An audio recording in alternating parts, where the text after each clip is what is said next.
All right, all right, all right. Hey, everybody. Good evening, good evening, good evening. Welcome to Victory Talk. I am so excited. Look, we have our sister and our brother. We ain't seen them in a minute. Okay, so Ronnie been here with us, but we ain't seen Brian in like several months of Sundays. So I'm so excited to have them with us tonight. So we welcome everybody to our marriage edition Victory Talk. So y'all know how we do. Come on, get your phones out, get your tablets, get your computers, your laptops, text somebody, tweet somebody, call somebody, tell them Victory Talk is on, and we get ready to talk marriage, y'all. And this is a deep topic, so I'm so excited, and I'm looking forward to what we're going to share with the couples tonight. And as you guys know, your host, Lady J and Key, we're here, but we always, for the marriage editions, we always bring our spouses with us. So tonight we have Pastor Phil. We're not going to call him really Pastor Phil tonight. We're going to call him Phil. All right, Philly Phil. And then we have Minister Mishan Noble, and we just going to call him Bruh. Mishan or Bruh. So, like I said, we're excited to be with you guys on Victory Talk tonight. So, let's go, y'all. Let's go. Key, you want to say something before I jump on over? Hey, everybody. Welcome. Happy Friday, as I always say. All right, all right. And as I always say, you looking cute, girl. Thank you. So I'm excited to welcome this couple that is with us tonight. We have the Jameses with us. And before I get started into our topic, we're gonna flip over to them, and we're gonna let them introduce themselves and tell our audience about, just about them, how long y'all been married. Y'all can share whatever you want to share. So come on and jump on in there, Ronyelle and Brian. I'm Ronyelle. I'm Brian. James. Brian James. Go ahead. How long we been married, sir? We've been married 15 years. We just celebrated anniversary last month. I'm not the talker, so I'm going to let her go ahead. Brian and I met in college in 1997, and we have been married for 15 years. We have 4 children and a grandson right now. So we're happy to be here. Well, we are excited to have you guys. And so as I shared, in our advertisement, our post, we want to talk about the pandemic and the lockdown. And the reason why we wanted to talk about this is because a close sister friend of ours, she has a blog, and she does this every Friday, and it's called Fridays at Sundown. Fridays at Sundown. And we're going to throw up her flyer real quick so that you can get a glimpse of it and catch her website. And I encourage you to go by her website and just take a look at her website. The articles there are the posts are amazing. They are so intuitive. They are interesting. They will grab you from the onset. So I just want to shout out Sister Belinda M. Lane. Y'all, stop by Friday at Sundown. You can find her on Facebook. You can also go directly to her website. We have it posted, Friday at sundown.com. So she posted a blog today. And in that blog, 2 of us, the Millers and the Nobles, we were 2 of the couples that were talking in the blog, who submitted a post. But what initiated this post was this. It was an article in the New York Post on September the 1st, 2020. And the article stated this: U.S. divorce rates have skyrocketed amid COVID-19 pandemic. Reasons stated were the combinations of stress, unemployment, financial strain, death of a loved ones, illness, homeschooling children, mental illness, and more, putting a significant strain on relationships. The data showed that 31%, y'all, of couples admitted that the lockdown has caused irreparable damage to their relationships. So tonight, I felt like it was important for the three of us couples to chop this up. Let's show the world that it's not all the negative side of the fence. So what y'all got to say about this? What do you think about this 31% of couples that have either that are facing divorce, they are facing separation, they weren't able to get through and to hold fast to their vows, for better or for worse, in sickness and in health, for richer or poorer, and I know that when you're in the midst of something traumatic, and you're in the midst of a tumultuous situation, it's difficult to just remind yourself, I made a commitment, I'm in this for the long haul. But at what point doesn't love step in and say, hey, we in this together? So what y'all think about that 31%? Well, I think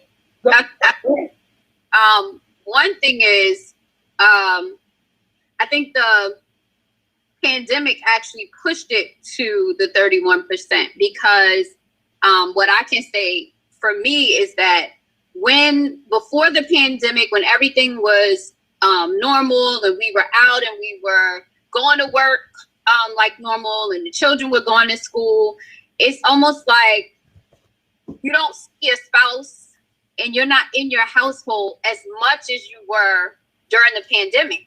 So a lot of times you don't know that your spouse actually changed, or they're changing, or, they have different views, because you don't have time to really sit and talk about those things when life is actually moving and you're working and they're working and you're pretty much sharing a bed, but not doing too much talking, because it's time for us to get everything together with the household. So you may be picking up the children and I may be getting dinner, and we're kind of like in the same house, but we're not really doing the things like a married couple should be doing. And then when the pandemic happened, you can't run from that. It's like you're there. That's it. If you are not willing to open up and say, I'm going to learn what my partner is like now, or open up to be able to stay in the house 24/7 with someone, with the children, with the stress, with the strain, with the fear of what's going to happen next, then it'll be easy for you to fall apart. So I think that was one of the things that really put a strain on that 31%, being like, this is not going to happen. I can't do this. So let me ask you this, Ronnie and Brian, how did the lockdown affect your relationship? How has it affected your marriage, for the positive or for the, not so positive? Or what have you, gained out of it? How have you guys, been making it through? We are March, the beginning of March, we are year in. Yeah. We're a year in. That's deep. That's when it is. Go ahead. I think it's kind of twofold. So we dated a long time before we even got married. So we kind of knew each other for years. But we met in 97, started dating in 98, and then, like I said, we only been married 15 years. So you get to know the person, and you can see them change before you even get married. And I think a lot of people don't take that time now. They fall in love so fast, and then you don't really know that person. So now when you locked in this inside and you can't go anywhere, now you see the flaws or stuff you don't like about the person, and now you feel, oh, I can't deal with this. So that's a lot of divide. The second thing is, I know for me, I'm out a lot. My drive is about 45 minutes. Then I'm coaching basketball. I'm doing my fitness thing, training people. So this time helped me, spend more time and see what she wanted, what she needed. And I just challenged myself to be better in the house. Like, I'm in the house now, so let me try to do more. So I think I stepped up to the plate. And then, we started communicating more. That was my deficiency is like, I don't talk a lot, don't communicate a lot. So I started making myself communicate more. And then we started clicking even more. Like, we just fell in love all over again. And then being okay with not agreeing all the time. That's a big thing. Is like, we do have different views. We don't have to agree on everything. You can have your view, have mine, and just respect each other's view. And then I think that's a big part of how we made it, in my eyes. I agree. I do agree. Key, were you going to say something earlier about the 31%? I think Ronnie pretty much, hit it on the head with, what she was saying, because there are, I'm sure, pre-existing, concerns, issues that, people had going on already. So I don't think that it was necessarily the pandemic in itself that, it just was kind of like the straw that broke the camel's back in a lot of cases. And so, like in Michonne and I's case, in all transparency, and I actually put that in the blurb that I sent to Belinda, we kind of saw both sides of the fence because it allowed some deep-seated issues that we had going on in our marriage for a long time to surface. And so we are coming up on 10 years this September. And, I think sometimes over the years, you stop dating each other, you stop doing the things, that you used to do. We kind of feel like, when you're courting, you get the roses and the candies and it's all butterflies and glitter, and everything is great. And then life happens, job stresses happen, children happen. The children are a huge part of the difficulties that we had, because we typically don't argue about things that other couples might argue about, like finances and infidelity and stuff like that. Like, where we would bump heads would be as far as the children are concerned. And so, that 31% definitely, and we'll get into that a little bit more, but that 31%, I think that, there were things going on, and it's kind of like, okay, now we're forced to be in the same space almost 24/7, except for the frontline workers and the people who were still able to physically get out and have that separation. The rest of us were just stuck, literally in close quarters. When it first happened, people didn't even want to go outside. So, like, when this thing first happened, we didn't know what to expect. We didn't know what was going on. Everybody was in a panic. So it was like, okay, the air that we breathe, like, we want to just be in the house with the windows closed. We don't want to open no windows. We don't want to answer the door. We don't want to peek out the peek hole. It might come, like, it was really, bad for a lot of people. And so that 31% was definitely not all, pandemic related. It just kind of, forced some stuff out that was kind of going on behind the scenes. You stated in your blurb that it has proven to be a much needed wake-up call for your marriage. Michonne, how did you feel about that? Did you see it as a wake-up call as well? He didn't read what I submitted. I forgot I did that. That's absolutely fine, though, because I honestly believe that a lot of people, not just in marriages, but a lot of people don't realize the things that you truly can live without and the things that you necessarily can't live without. So in my life, is God first and my family next. That's it. But a lot of people got that misconstrued. So the things that you couldn't live without were the people directly in your household that you kind of got away from throughout the years. So I'm gonna be honest with you. I thought it was a blessing to be able to go through the pandemic for the simple fact I got closer with my children. I got an opportunity to see how great my children are, because they're in school, but the majority of the day we're at work. So when you come home, it's hi, I love you, how was your day, homework, bath, dinner, go to bed, let's do the same thing, wash, repeat. But if you're locked in the house for months, which I didn't go anywhere, I thank God for my job. I was in a house working, so I was good. But at the same time, we spent time together. We had an opportunity to talk to one another. I really feel like the pandemic helped a lot more than it hurt. So I have no complaints, honestly. Now, Ronnie, I know that the salon, shut for a while.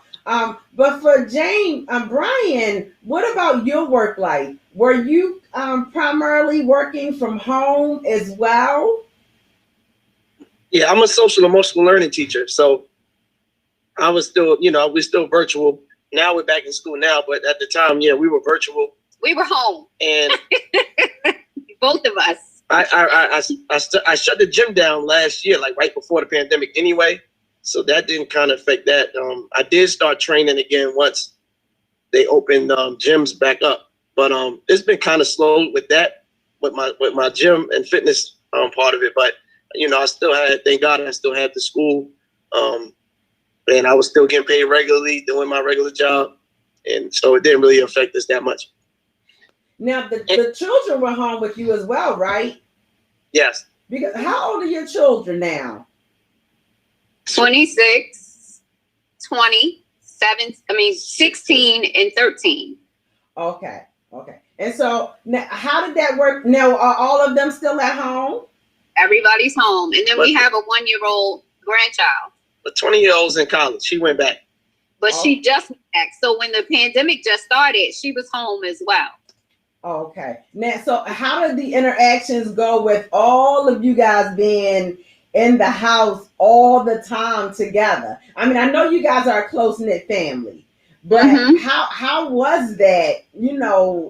Because close quarters sometimes, even, and it's a mixture of ages there, and you had So how was that? I think we needed it. I think we were so busy in our lives that we didn't realize that we weren't seeing each other a lot. So in the beginning, I believe that we really needed it. I think that it absolutely brought our family closer. Yeah, we binge watched different shows, spending family time together. And we also, everybody gives each other space, and we know when someone needs space. And, my son and my 16-year-old, they'll be in their room. We have to call them out sometimes. Like, hey, I need to see your face. I want to see if you're still breathing. my 20-year-old, she started working like once stuff started lightening up. So we did have space away from each other still as well, which is big. But I think we actually needed the time together. I feel like with the pandemic, like Keith said, it was like either it was going to be good or it was going to be bad. Like there was really no in between of any of that. And I thank God that we have become such a close knit family. Like we were there before, but I think we've had time to learn each other again, talk to the children, see what their aspirations are, because now they're all older. It's not like we had little children. Well, we have our grandson, but it wasn't like for our children, that was the case. Like we had to get them in, with virtual and all of that. But they're self-sufficient. My youngest son is 13, so it wasn't a whole lot of work with us doing that. But I think that it was more of us learning each other again. Not just Brian and I, but Brian, I, and the children. Yeah. And it really was an awesome time for our family because everybody in the family was so busy. I run the salon. Brian has multiple jobs. The girls were working. So nobody was really like in the house together for long periods of time. So it was nice for everybody to be together. Like Brian said, everybody wanted to spend time together by that time, because we weren't for so long. And I didn't realize how much we weren't actually doing like we were when they were younger. It was like they got older and it was like they did their thing, we did our thing. We had to pay for the school and we have to pay for this and we got to do that. So it was like we were working all the time and not worried about the family interaction. And once the pandemic happened, we had to. We didn't have, it was nowhere for us to go. So it was actually a blessing for us. Yeah, Miss Victoria Green said, do you think the bumping head regarding children came from different childhood issues of your own? My husband and I struggled with this as well. So I think that was to the Nobles.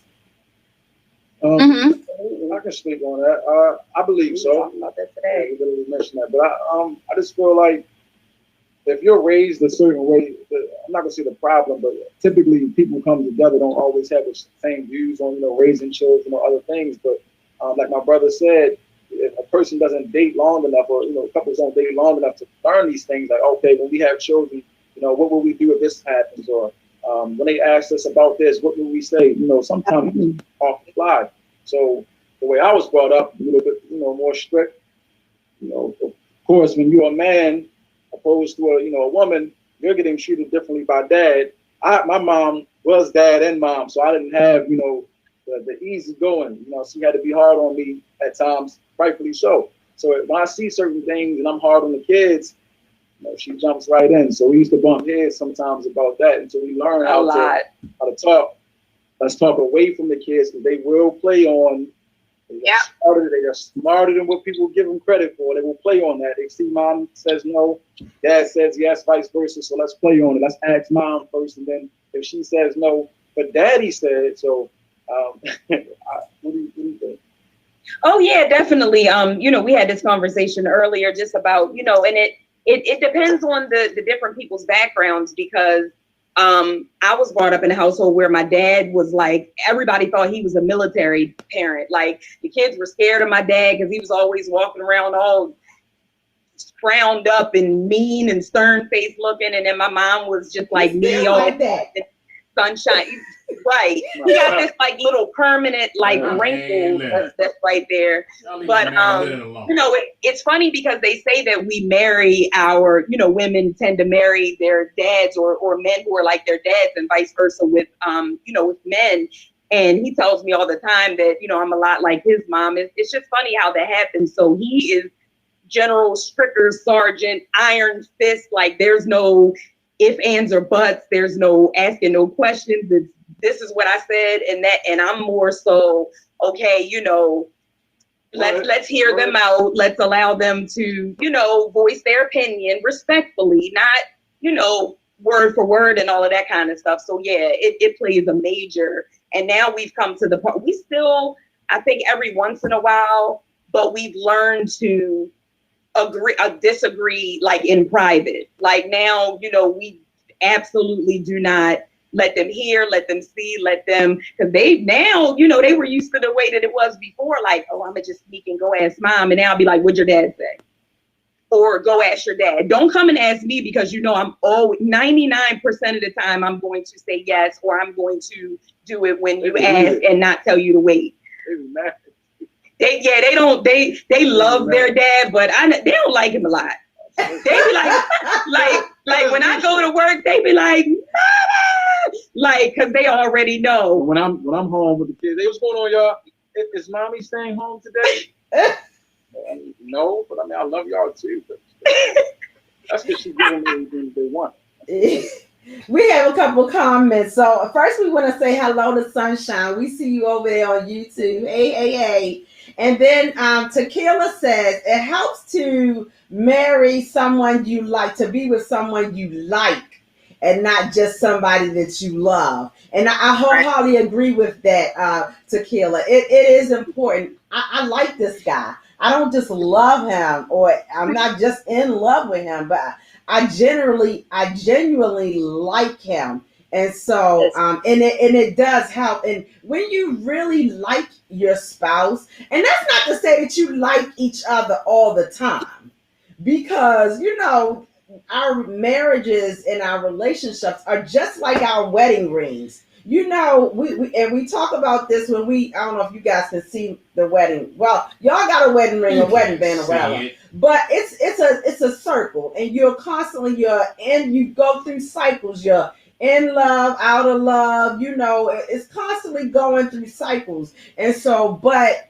it's easier to get through those cycles when you like your spouse.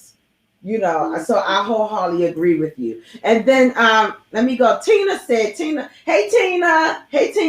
Tina says we handled it well.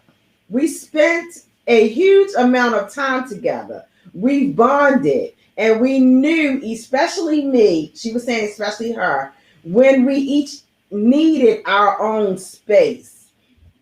I wholeheartedly, just to piggyback on Brian, with the space thing, it's important to, and especially, during this lockdown, in this season, we spend so much time together. It's still important to have your separate space. For anybody out there, look, a man cave or diva den or she shed or whatever, boy, it's good. It's good. Phil is working completely from home. I'm retired, and so I was already at home.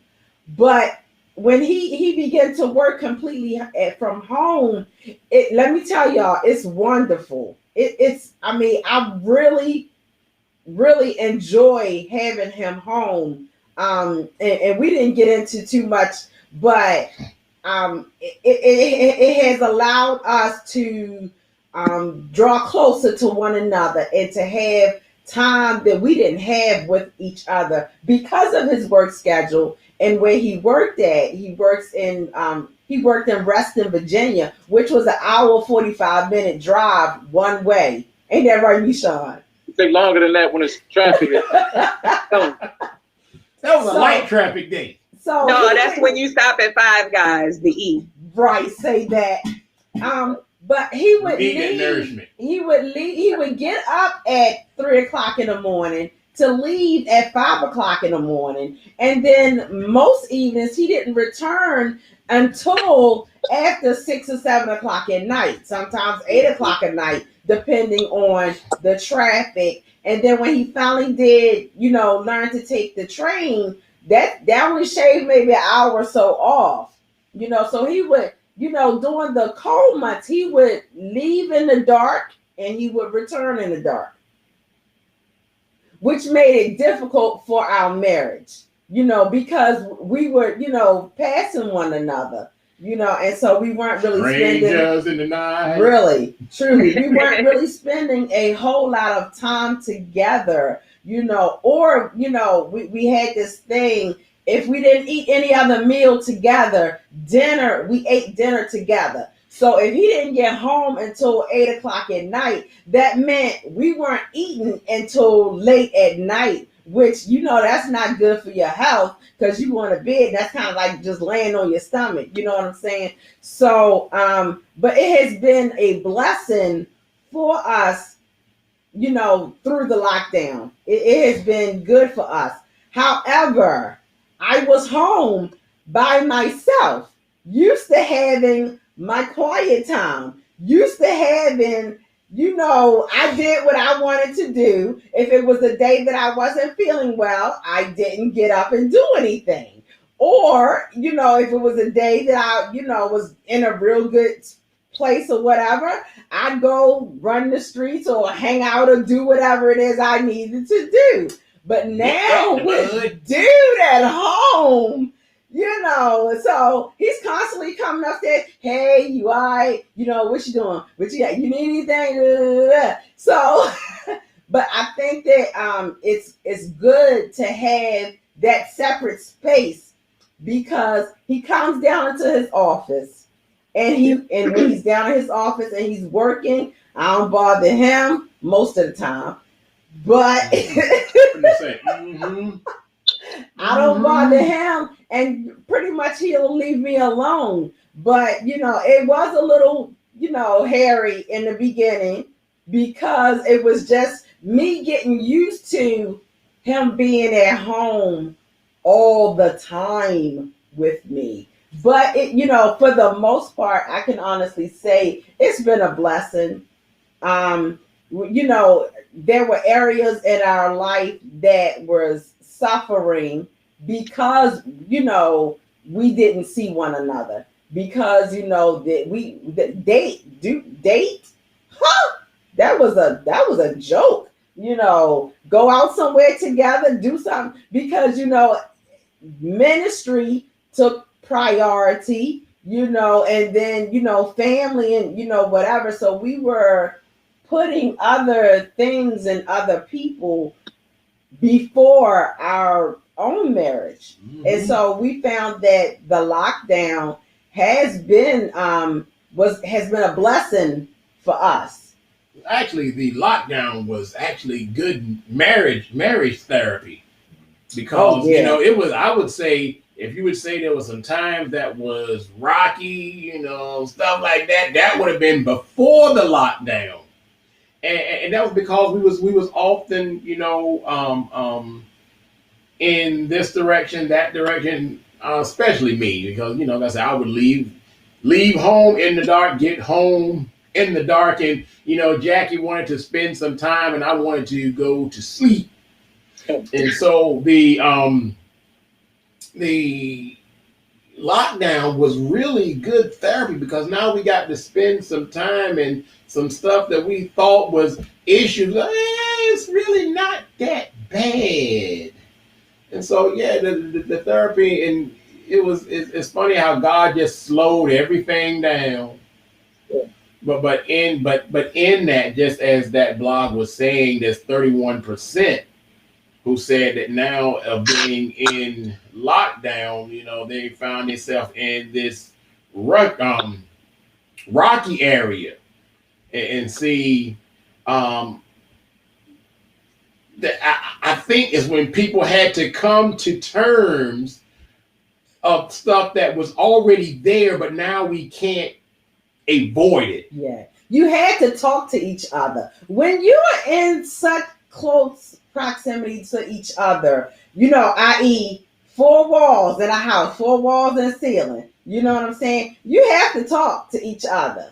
You have to discuss some things. So let's talk about finances. How were your finances? How did you, navigate the waters of your finances? I know, Ronnie, you said you had to shut the salon. And I know, Brian, you had to stop some things with your training. Thanks be to God, you still had, your other jobs. But how has the lockdown affected you guys financially? It actually helped a little bit. I started investing in stocks. That's been doing well. And it helped me manage my money a little better. And actually, I started focusing on getting my credit together, and we're actually supposed to close on a house next Wednesday. So it actually helped. I was able to sit down and make sure everything's paid, and just other ways to get revenue and income. Like I said, the stocks, started investing in stocks. I wish I'd have started earlier, but that was a big key in bringing some money in, and where I needed to take some out, I could take some out and pay some bills, and then reinvest. So that was, I guess it was a blessing, and not a negative thing. I am so excited to hear that. Go ahead, Ronnie. I was just saying that I had to change a lot too, because we lost a big chunk of our income with me not being able to run the salon anymore. So I had to be conscious about what I was spending money on, how much I was spending. Like, I really had to hone into a budget, which is something that I don't necessarily do. Like if I'm in the salon, I'm eating out, I'm doing all of these things, and I don't really think about, holding on to money for anything else. But it made me be more conscious about what I was doing with money and what I needed to spend on and what I really don't need. Yeah. I was saying I'm excited to hear that you guys are buying a house in this season. That is amazing. That is a blessing, and because I know that so many people, are barely making ends meet. We even in out here in Harford County. When I was out the other day, I seen like the apartment complexes this up the roadaways.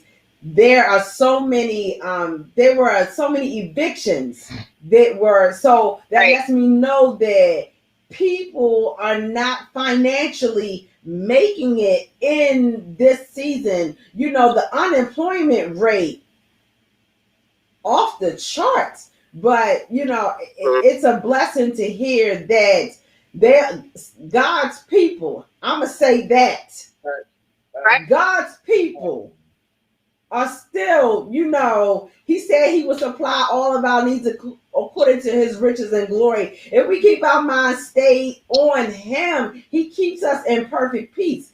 God's people are still, navigating the waters. He's still providing for us. He's still opening doors. And dare I say that God is truly in the blessing business, because when you think about it, whether it be your finances or your relationship, your marriage, or your children, if you can say that things are going good, you got to realize that God is in control and he's working it out,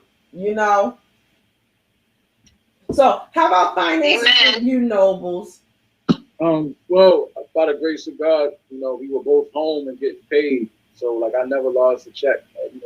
My job just continued to run. I work for the state, so so I just thank God for that blessing, But I will say my wife found Amazon during the course of the pandemic. So, with that being said, I thank God my check was still coming, bro. Amazon was knocking on my door every day. But you know what? It was knocking every day. In my defense, and that's going to lead into one of the questions that I had. I'm going to redirect. How did, what I want to know is how did everybody, kind of deal with stress relievers? Because an article that I read said that couples reported that one of their biggest challenges was finding fewer healthy stress relievers. Often in relationships, we take the brunt of each other's frustrations out on each other. And with like the gyms being closed for people who like to work out, you can't go to coffee with friends. You can't, you can't really do anything outside of one another. So what did you guys use, as kind of coping mechanisms for, your mental health? Because like Lady J was saying, they had, a little bit of difficulty because of space purposes. I mean, you do have, you can go in other rooms, but I found that even in our case, because we have younger children at home, I mean, it's like they have their bedrooms, we got downstairs and we have our bedroom. So like, if I'm mad with him, I got to like go sit out back or something, because until we, purchase our home and we'll have the more space, we have got, by the grace of God, we have enough, but there's really like no outlet. So what did you guys do for those who, because he's a complete introvert. Okay. This was a blessing by God. Listen, I have to do it. If he has his game that he likes to play and food, homeboy was like, I saw him one time and he had like grown a whole beard, and I was like, dang, where did that come from? I'm so extroverted. And I know that Lady J and I talk about this all the time because, Phil is the extrovert and she's like kind of the homebody and, can be in. I can't keep still. So like I struggled, a little bit with it. I was good for a while, for like the first like maybe month or two. And then it was bad. And like we started, that's when the nitpicking and the little bickering and stuff started to happen, because I'm like, bro, like I need to get out of here. So what did you guys, do? Did you feel the need to have your own space, or were y'all just good for this whole entire time, like being, together? Well, I could say it happened in March. I'm a big fisherman, so soon as it got warm, I just went fishing a lot. Went fishing, and then when they opened the gyms, I was in the gym almost every day, probably every day, or at least 6 times a week.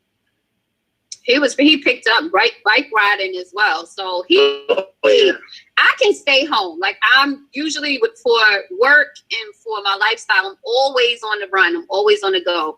And I feel like I needed the time to stay in and just not be running as much as I usually do. So I was okay with being home. For him, he had to get out. So his out was the fishing, or he started riding bikes. He would go running, whatever it was for him to get out of the house, he could do that. And I would do it with him from time to time, just walk with him or, whatever, if he allowed me to do for the time he needed to be out.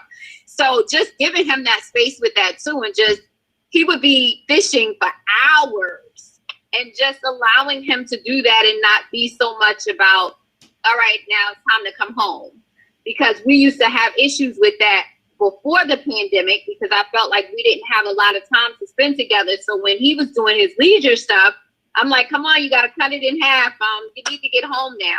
But just allowing him to do whatever it was that made him feel better with not just being confined to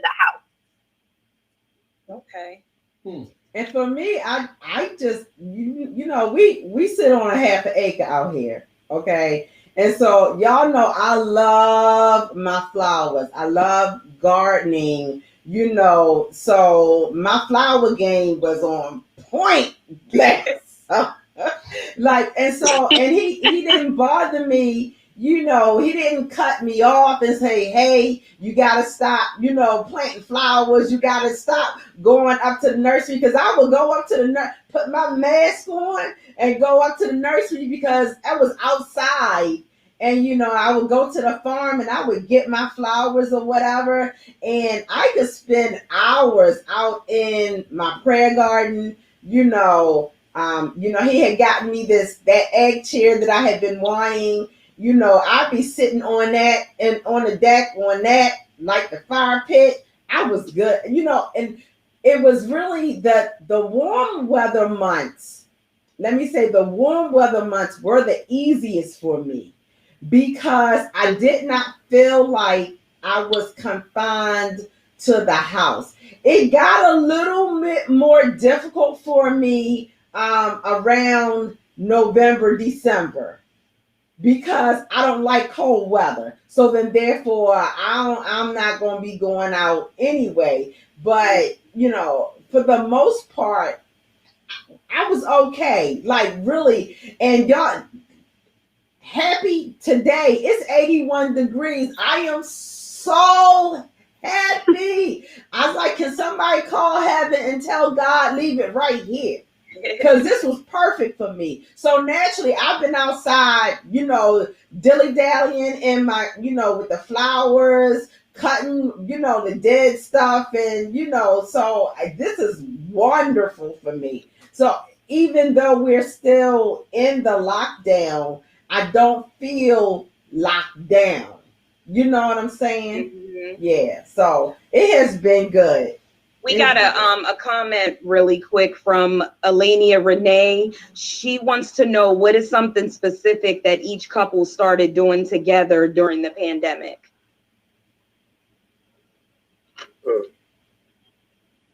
I can say something. I know we watched a lot of movies. What?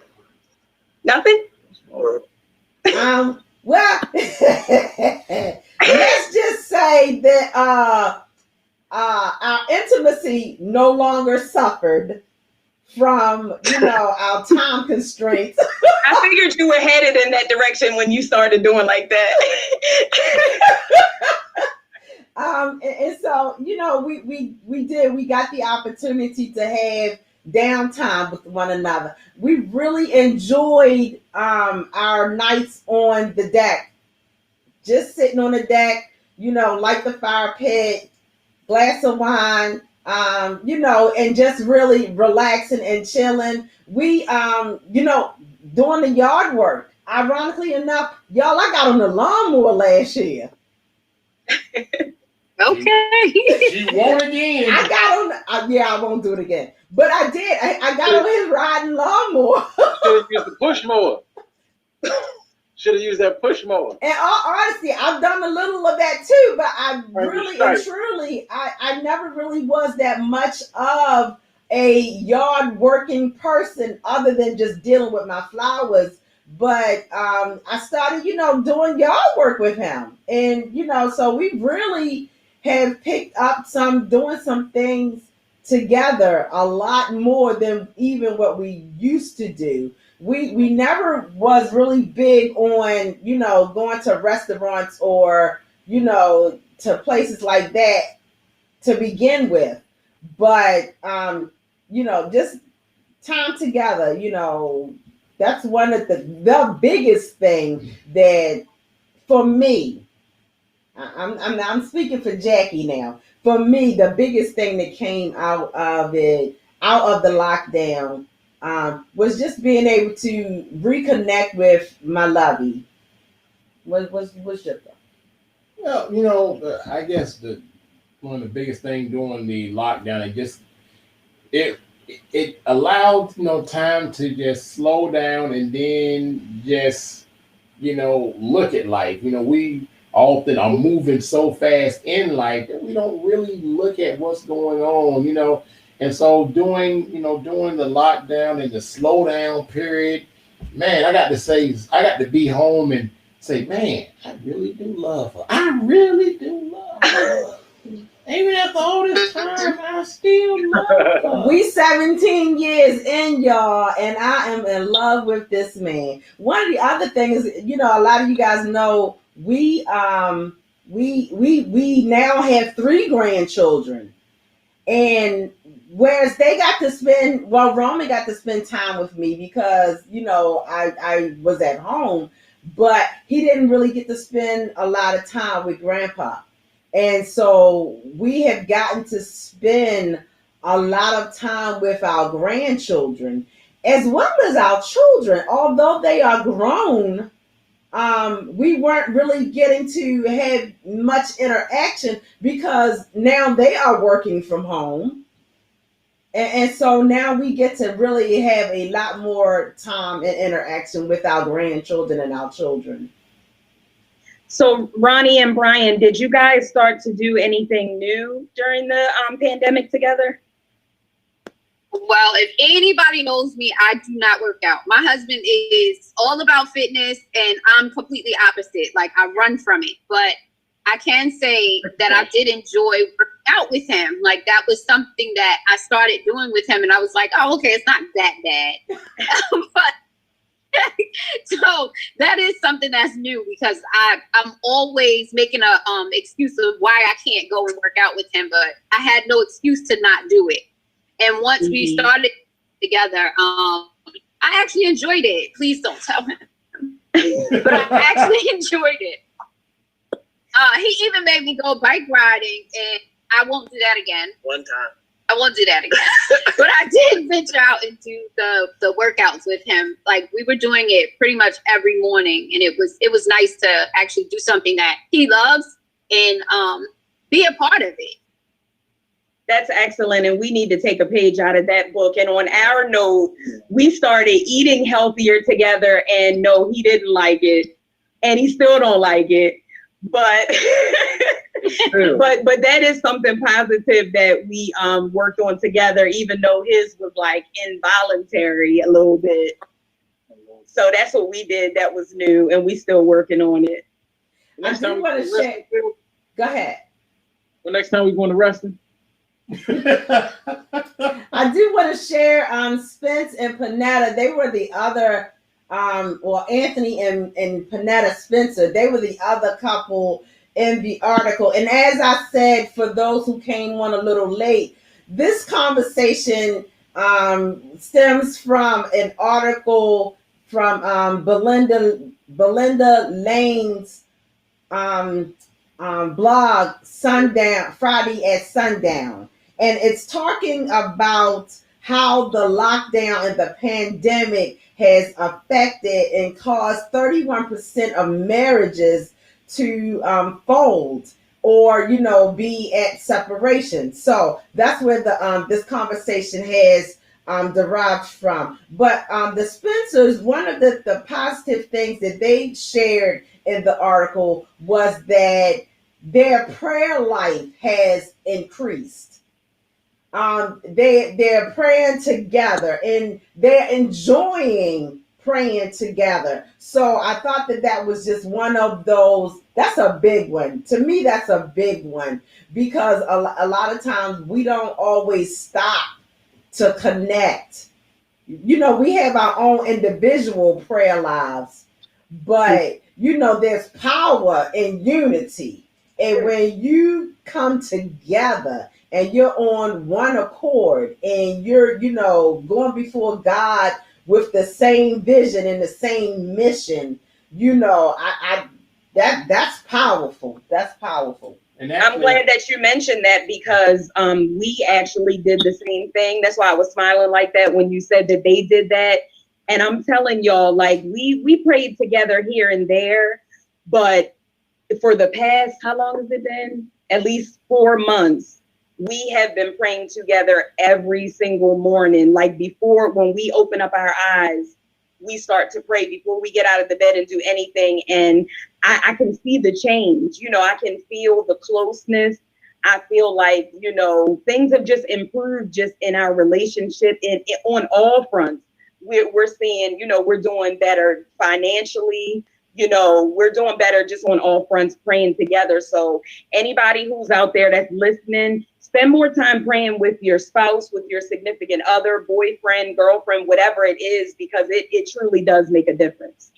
And actually, I have a comment by the author, Belinda Lane. Hi, Belinda. Thank you. And so, this question: once the pandemic is behind us, how will you hold on to what you have now? Well,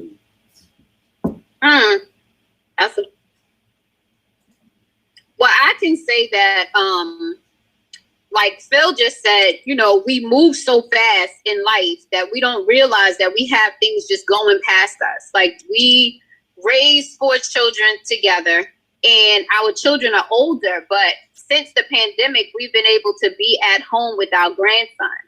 And that's something that is amazing and it's very important to me now. So even going back into getting some more normalcy and not being so locked down, I know that my time is going to be precious with my family more than me being just in the salon. I used to be in the salon from sun up to sundown. I get home, everybody's sleeping. I haven't seen anybody for the day. I'm kind of like going around kissing the people in the house because I haven't seen them all day. And that's not something that I want to go back to doing. So I know that I need to alter my life in that way. The closeness of our family, I believe that's something that I really, really honestly want to hold on to. In time, just spending the time, consciously spending the time, because we had to do this. But once this is all over, I want to make the effort to do it purposely and move forward from there. I can say on our end, I went through it when it's kind of weird to say, because for as much as I can't keep still, having him home with me for 4 whole months straight was just, it's life changing. Just like, here we are a year later wearing these masks, and now that's our new normal. So it's like, you just wear the mask and you don't think twice about it. He had to go back to work before I did because good old state of Maryland, his job was the first one. It has its perks, but it also has downsides. And his agency was probably the first ones that reopened. So it was June when he went back, and I struggled, because I was still home. And not only did he leave me with these kids by myself, but no, I missed him. I had gotten used to him always being there. So with that being said, I'm back to work now. I'm still part-time teleworking, but we have made a conscious effort to have date night. It is every Saturday night. So no matter what, if we have a babysitter or not, the kids know 6 p.m. on Saturdays, everything shuts down. If the house, I ain't gonna say that. If there's no emergency, don't knock on my door. Don't bother us. Like nights like, tonight we have a sitter, so we're gonna, enjoy the overnight and tomorrow. But yeah, we definitely, like you guys said, that family time, doing it on purpose and not just as you come and go, you just, that shouldn't be the norm. It shouldn't be we're just spending time with each other in passing. We need to make a conscious effort to sit down with each other, eat together more, spend more time in communication. So that's the goal. That's what we've been working on, and we're going to continue that. Like I said, earlier, I really feel like, and then you had this conversation, Phil, on that long ride to Reston, Virginia. But we welcome to my world. I know, right? That's you know what? That's exactly what I was going to say. I'm a super introvert, like ridiculously. So when this occurred, I really felt like people were finally being, welcomed into my world. I'm okay with everything moving slow because I move at my own pace anyway. So it was like everybody's in the house complaining. I'm like, well, this is where I want to be. I'm getting paid, thank God. Even though I know people weren't getting paid, some people, but I just felt like being home allowed me to see the things that I needed to see. I was allowed the time that I normally wouldn't have. Like if you're at work, think about it. We're at work 8 hours of the day, sometimes even longer. Most of the time, even longer. The coming from work, going to work. But if you don't take something from this year, then I think you're missing the point. God doesn't make any mistakes. He put us in this position for reflection. You got an opportunity to bring your family closer than it's ever been. We've been praying together and doing things and spending time with each other like we've never did before. Everything happens for a reason. And to be honest with you, I don't know if some marriages survive because of the pandemic itself, or it's because you're not reflecting on those things that you need to change in your marriage in the first place. Like I know mine had to be more so helping my wife. Like when a person allows themselves to do everything and you just fall back, oh, all right, well, she gonna do it anyway. But when you home and you can't run from her and she got an attitude for 8 straight hours, you're gonna start picking clothes up and doing putting the kids together. So I just thank God for this, this time for self-reflection. So there's no way of going back at this point. You open your eyes up, you can't close them. Right. That's a bar. Oh, let me jump in there. Let me jump in there. Hey, that'll preach. See, it's always. Let me jump in there because we are at the top of the hour, and I want to get a couple of these comments in. Tina said, she had a really good one.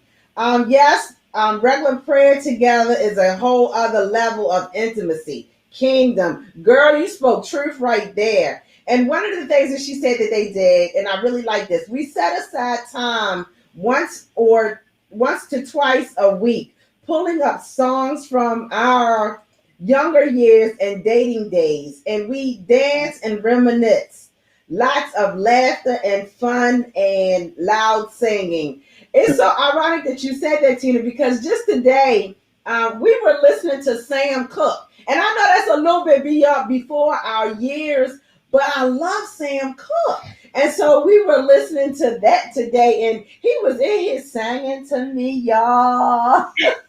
So that is so awesome. And Alania said, you have to be intentional. And yes, Alania, that was one of the things that as I was talking to the author of the blog, that yes, we have to be intentional in, what we are doing and how we are doing it. And, just prioritizing is so important important because when you do, you'll come to see that, hey, some of the things that we were doing, we didn't have to do.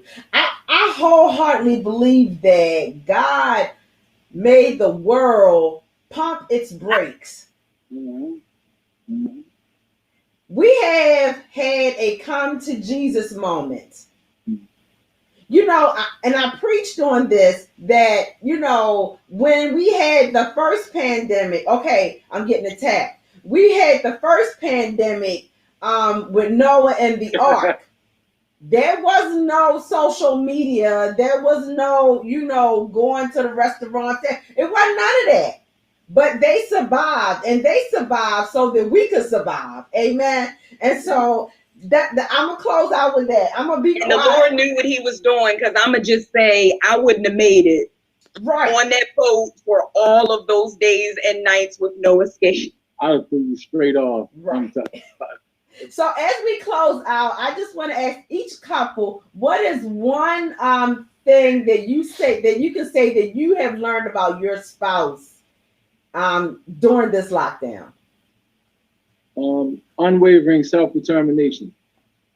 So I had the opportunity, I'm sorry to jump in there, but I had the opportunity to see certain things that I always knew she had inside of her, but she didn't chase those goals or dreams until she really sat down, prayed about it, and put her drive into it. So when she, you know, started to paint and really start to paint, I look around the room like, wow, she really like painting. Like the room's covered in her paintings. When she chose to become a pescatarian and give up all this delicious chicken that I'll be cooking, and all jokes aside, writing a book, just losing the weight, whatever she chose to put her mind to, I saw her do it. And that was just like incredible for me. Like when someone besides you is motivated, that helps you motivate yourself. You know, we need each other, you know, we need each other, trust me. And for me, I'm glad that, you know, to see him operating in his gifts, both in ministry. It's just ministry altogether. It's, you know, not just preaching. It's not just, you know, ministering to people every day, but through his music. This man is talented, and I'm not just saying that because that's my husband. Those who know him and are on his social media, he's been releasing stuff, you know, here and there. So I always knew that he had it, you know, and I get to hear it and I get to love it. But now he's actually being more open to sharing his gifts with the world. And I love it. I'm so thankful. Awesome. Ronnie and Brian. Baby. So she does a lot, right? Being a mother, a boss, running her own business. So you always see this strength in her. But I've learned that for me, I have to look and be more compassionate and be more supportive. Because, you know, like I said, if you see it from the outside, you just see how strong she is and everything that she does. But down deep, you know, she's still a, you know, woman and you know, cares about how she looks and stuff like that. So I had to be more in tune with that. So I've learned that, you know, even though she's Superwoman, she still needs me to be in her corner, support her. And I've learned, my husband has learned how to love like no other. Like, it has been amazing, the change that I've seen in him. He's always been a great provider. He's always been a great father. But for him to change everything that he thought was right to make sure that I'm okay was amazing to see in him. And I feel like we were friends for a long time, but we have he makes me laugh. Like, all of those things just kind of like came to life all over again because we didn't have the time to spend like we do now. And I'm in awe of how God has actually changed both of us for the better in just everything that we do. His determination to do whatever it is that he says he's going to do and doing that. And being able to be open to listen to me and all of my craziness, because I change every day. I think of something new every day and I change every day. And for him to be able to roll with that, just seeing how he has become such a just like my everything, my backbone. So, you know, it just has strengthened us all the way. I've learned so much more about him just in this time, and it's just been awesome.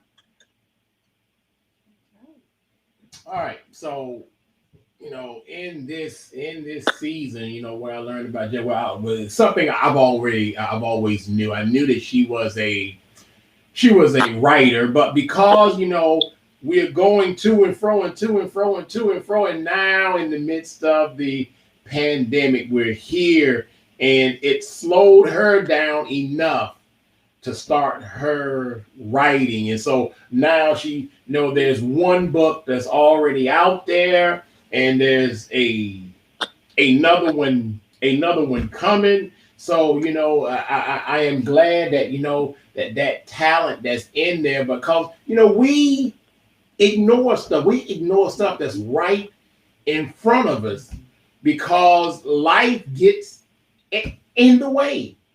And because life got slowed down, you know, there were some things that was in front of you that you had to pay attention to. And so, you know, that's one thing that I've learned about it. You know, I'm just, you know, so glad that she's getting this done. I'm looking for many more things to come. So that's my thing that I have taken about my spouse in this season. And I guess I'm the closer. So, yes, Belinda, thank you so much. Belinda said, this has been so amazing. Thanking everyone for their transparency. One of the things, well, there's been multiple things that I've gleaned from my lovey during this pandemic. And Ronyel kind of said, you know, something that I was this there for me. I'm in awe of the way that he loves me. I knew Philip loved me, but he wasn't always so transparent with it. He wasn't always so willing to allow his emotions or his feelings to be, you know, right there where I could see them, or where I could feel them, or where, you know, I undoubtedly, you know, yes, people around us knew that, you know, we were, you know, good together and we gelled well together. But behind closed doors, you know, he wasn't always so, you know, lovey, and I'm an affectionate type of person. And so just doing this the lockdown, I can honestly say that he has fallen deeper in love with me, and I and him. And one of the things that I stand in awe of him and of God is his love for God's people. The energy, the commitment, what it takes to shepherd a flock of people, you know, especially in the midst of a pandemic, and growing a church from the seedling that God has given you. I see him. He labors over, you know, this ministry, and you know, he's tirelessly, you know, going before the Lord and keeping God's people in the forefront of his mind. And you know, he'll go out of his way. Listen, y'all, if one of y'all call and he in the midst of a deep conversation, he'll put me on pause.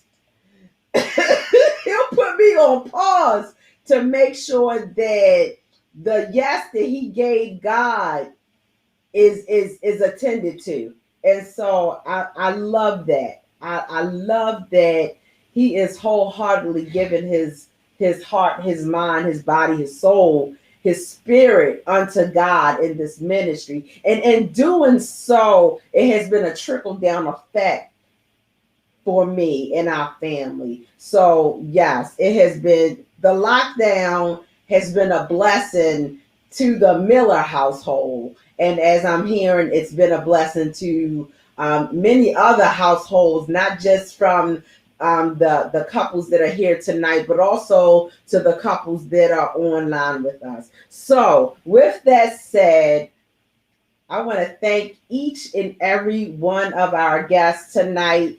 Thank you, thank you, thank you. This is Ronielle's birthday weekend, and she's spending it here. Happy birthday to you. But anyway, and she's spending it with us tonight. So we just thank you. We pray that you guys get on to get you some dinner and enjoy the rest of your evening. To Kiara and to Key and Mishan, y'all enjoy your date night. And to all of our viewers, have fun tonight. Love on your spouse extra good. Love on your spouse and thank God for his staying power. So I am your host, Lady J and Key, and we say thank you for joining us right here on Victory Talk. We look forward to chatting with you guys next week. All right. So y'all come on back. Next week is Hot Topics, and we got some stuff to talk about. Boy, there's a lot of tea going on. So woo, we got some hot topics coming your way. So we will see you guys next week. Check out that blog Friday at sundown. Pastor Phil's going to put it up again as we are closing out. We love you. We love you. We love you. We pray God's blessings upon you, your life, and your marriage. Good night. Good night. Bye.